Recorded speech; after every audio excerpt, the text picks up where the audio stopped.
warahmatullahi wabarakatuh. Perkenalkan, nama saya Hayun Nugraheni, MPM 17060054.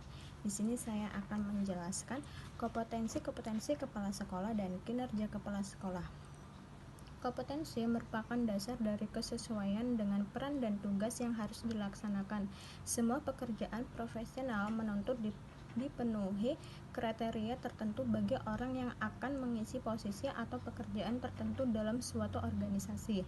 Secara umum, dalam konteks manajemen sering disebut tentang keterampilan, kemampuan, kompetensi umum dalam mengelola dan memimpin yang juga dapat menjadi dasar dalam melihat kemampuan kepala sekolah dengan mengacu pada pendapat Katz 1974 dalam Nanbrook dan Ivy 2006 bisa dikategorikan ke dalam 3 jenis keterampilan, yaitu yang pertama conceptual skill atau keterampilan konseptual atau keilmuan, yang kedua human skill atau keterampilan kemanusiaan, yang ketiga technical skill atau keterampilan teknis.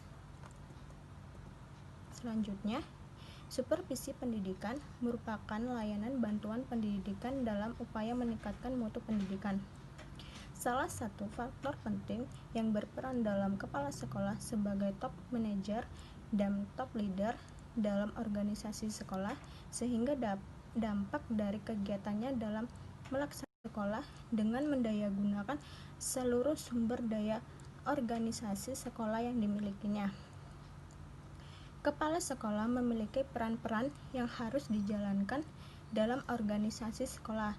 Peran kepemimpinan, peran manajemen menjadi bagian yang akan mempengaruhi gerak aktivitas organisasi sekolah yang menjadi tanggung jawab kepala sekolah untuk dikerjakan dengan baik. Tentu saja dengan peran pendidik sebagai bingkai arah kinerja yang dilakukan oleh kepala sekolah agar keefektifan dan mutu kinerja organisasi sekolah selalu memberikan kontribusi bagi mutu pendidikan dengan cara yang juga mendidik seluruh anggota organisasi sekolah.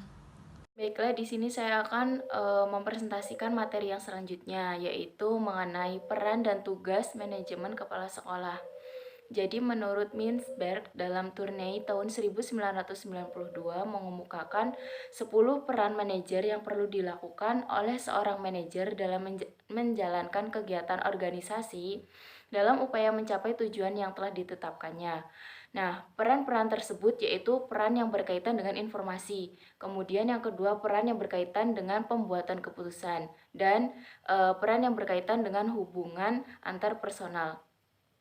Baiklah, yang selanjutnya yaitu objek pengelolaan. Jadi organisasi sekolah mempunyai 5 bentuk modal yang perlu dikelola dimanfaatkan untuk keberhasilan sekolah dalam mencapai tujuan pendidikan sekolah modal tersebut.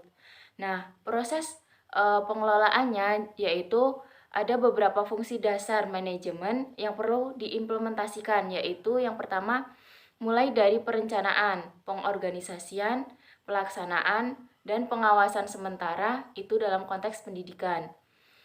Kemudian materi yang selanjutnya yaitu peran dan tugas kepemimpinan kepala sekolah. Jadi kepemimpinan menjadi hal yang penting dalam organisasi.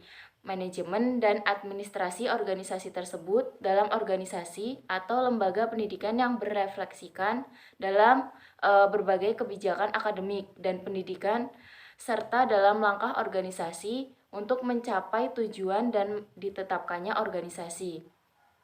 Kemudian, kepemimpinan melibatkan penginspirasian dan dukungan pada orang lain menuju perwujudan visi sekolah tersebut yang didasarkan pada nilai-nilai profesional dan personal yang jelas.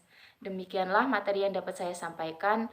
Untuk materi yang selanjutnya disampaikan oleh pemateri yang selanjutnya. Kemudian untuk materi yang selanjutnya yaitu kepala sekolah sebagai pemimpin pendidikan. Sebagai penanggung jawab penyelenggara pendidikan, kepala sekolah memiliki pengaruh yang sangat besar terhadap peningkatan mutu proses pembelajaran di sekolah. Kemudian yang selanjutnya yaitu supervisi pendidikan atau pembelajaran. Ada beberapa hal yang perlu dilakukan oleh kepala sekolah untuk meningkatkan keefektifan supervisi dalam pembelajaran. Yang pertama yaitu kepala sekolah dan para guru memasuki kelas dan mengobservasi keadaan kegiatan pembelajaran yang baik dan kurang baik. Kemudian yang selanjutnya yaitu kepala sekolah dan para guru mengamati kegiatan proses pembelajaran yang dianggapnya baik. Yang ketiga yaitu kepala sekolah mencatat dengan instrumen tertentu. Yang selanjutnya yaitu meningkatkan pengembangan kinerja guru dan staf. Peningkatan kompetensi guru dapat dilakukan dengan cara menguatkan perkembangan profesional guru dengan cara meningkatkan manajemen SDM pendidikan yang penting dalam organisasi sekolah. Kemudian di samping itu memotivasi, menggerakkan, dan meningkatkan kemampuan guru, kepala sekolah, juga staf pendidikan. Selanjutnya, memperhatikan pada peningkatan staf pendidikan di sekolah dengan upaya mengembangkan dan meningkatkan kemampuan mereka dalam melaksanakan tugasnya masing-masing. Baik, selanjutnya yaitu pengembangan iklim dan budaya sekolah. Dalam konteks budaya, pemimpin adalah pencipta, pengelola, dan pengembangan budaya organisasi. Kemudian pengembangan budaya memiliki iklim organisasi yang menunjangnya, sehingga budaya dan iklim dapat dilihat dalam satu kesatuan, menjadikan suasana sekolah dan nilai-nilai budaya yang kondusif, dan mendorong kinerja agar lebih efektif dan bermutu. Poin terakhir yaitu keefektifan kepemimpinan kepala sekolah.